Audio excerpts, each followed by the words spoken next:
السلام علیکم، ابرار رشید آپ کی خدمت میں حاضر ہے اور میری آپ سے درخواست ہے کہ اگر ابھی تک آپ نے میرے چینل کو سبسکرائب نہیں کیا تو اسے سبسکرائب کر لیں، جو گھنٹی کا بٹن یا بیل آئیکن ہے اپڈیٹس کے لیے اس کو بھی پریس کر دیں۔ بہت بہت شکریہ۔ سعودی عرب نے ایک مرتبہ پھر پاکستان کی پیٹھ میں، پاکستانی قوم کی پیٹھ میں چھرا گھونپا ہے، پاکستان کے زخموں پر نمک چھڑکا ہے، اور اس مرتبہ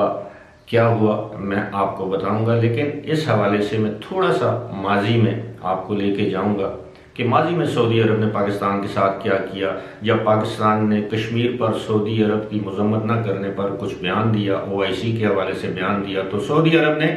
فوری طور پر پاکستان کو جو ڈیفر پیمنٹ پر، مؤخر پیمنٹس پر جو تیل دینے کی سہولت فراہم کی تھی وہ واپس لے لی۔ اس کے بعد پاکستانی اسٹیٹ بینک میں سعودی عرب نے جو 1 یا 2 ارب ڈالر رکھے ہوئے تھے وہ واپس لے لیے۔ پاکستان نے چین سے یہ رقم حاصل کر کے فوری طور پر سعودی عرب کو ادا کر دی، اور اس وقت سے اب تک پاکستان اور سعودی عرب کے تعلقات میں سرد مہری پائی جاتی ہے۔ لیکن اب ہوا کیا ہے؟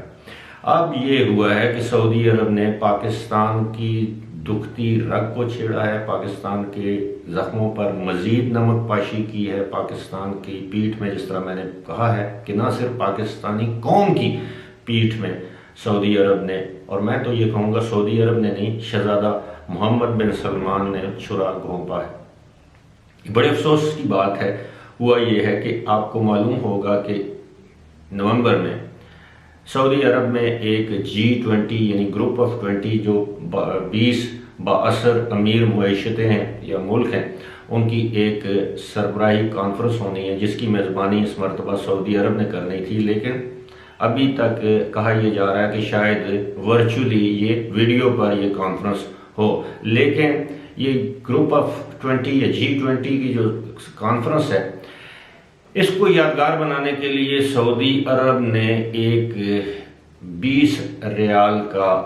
یادگاری نوٹ جاری کیا ہے، کرنسی نوٹ جاری کیا ہے، اور اس کرنسی نوٹ کی پشت پر ایک نقشہ بنایا ہے۔ وہ نقشہ ہے، اس نقشے پہ، میپ پہ گلگت بلتستان اور کشمیر کو پاکستان سے جدا کر کے الگ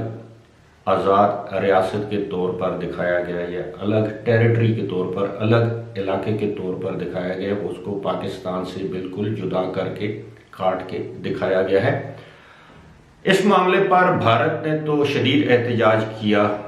سعودی عرب کے ساتھ، لیکن بدقسمتی شومی قسمت کہ پاکستان کی حکومت نے اس پر کوئی رد عمل، کوئی احتجاج نہیں کیا، یہاں تک کہ مین سٹریم میڈیا میں بھی اس بات کا کوئی ذکر نہیں کیا گیا۔ اب یہ اپیزمنٹ ہے، سعودی عرب کو اپیز کرنے کی ایک کوشش یا خواہش ہے، کس حد تک کریں گے؟ ایک ملک اس حد تک پاکستان کے خلاف جا سکتا ہے جس ملک کی حفاظت کی ذمہ داری پاکستان نے ٹھان رکھی ہے، جس ملک میں آج بھی 5 سے 7 ہزار افواج پاکستان کے لوگ وہاں پر موجود ہیں، خادم حرمین شریفین، بلکہ حرمین شریفین کی حفاظت کے لیے اور شاہی خاندان کی حفاظت کے لیے پاکستان نے سعودی عرب کا ہمیشہ دفاعی طور پر ساتھ دیا۔ اس میں کوئی شک نہیں کہ سعودی عرب نے بھی پاکستان کی ہر مشکل وقت میں مدد کی ہے، لیکن اب اگر آپ ناراض ہیں، سعودی عرب کے حکمران یا حکومت اگر ناراض ہے موجودہ حکومت سے یا اسٹیبلشمنٹ سے، اگر وہ ناراض ہیں عمران خان سے اور جنرل قمر جاوید باجوہ سے، تو اس ناراضگی کی سزا آپ پوری قوم کو کیوں دیتے ہیں؟ پوری قوم کو آپ ناراض کیوں کرتے ہیں؟ پوری قوم کے زخموں پر نمک پاشی کیوں کرتے ہیں؟ یہ بات تو اب کوئی ڈھکی چھپی نہیں رہی کہ سعودی عرب اب ہر وہ کام، وہ اقدام کر رہا ہے جس سے پاکستان کی سستی ہو یا پاکستان کو تکلیف پہنچائی جا سکے۔ حال ہی میں آپ نے سنا ہوگا، اس کا بھی پاکستانی گورنمنٹ نے کوئی ذکر نہیں ہے کہ FATF جسے کہتے ہیں فائنینشیل ایکشن ٹاسک فورس میں پاکستان کو گرے لسٹ سے نکالا جا سکتا تھا اگر سعودی عرب پاکستان کو ووٹ دیتا، لیکن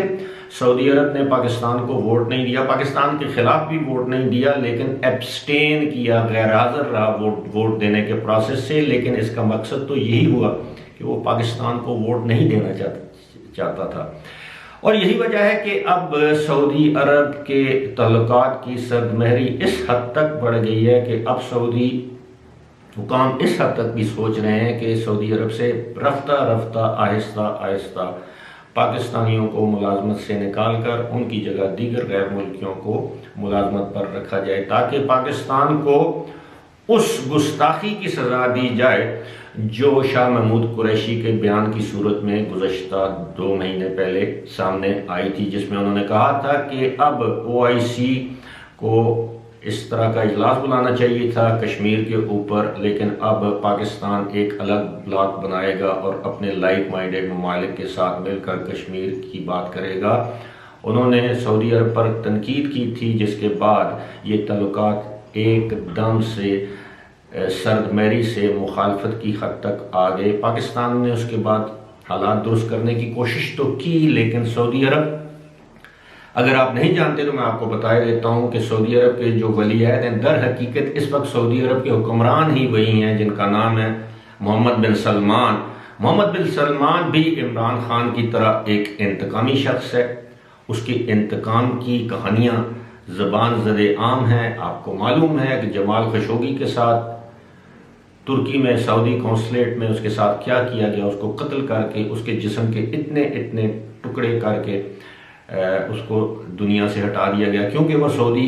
عرب کی حکومت کا ناقد تھا، کریٹک تھا۔ اسی طرح بے شمار لوگوں کو سعودی عرب کے اندر ان کی گردن زدنی کی گئی، ان کو قید میں، یہاں تک کہ محمد بن سلمان نے اپنے سگے چچا زاد بھائیوں کو بھی نہیں معاف کیا، اور ان کو بھی اس وقت جیل میں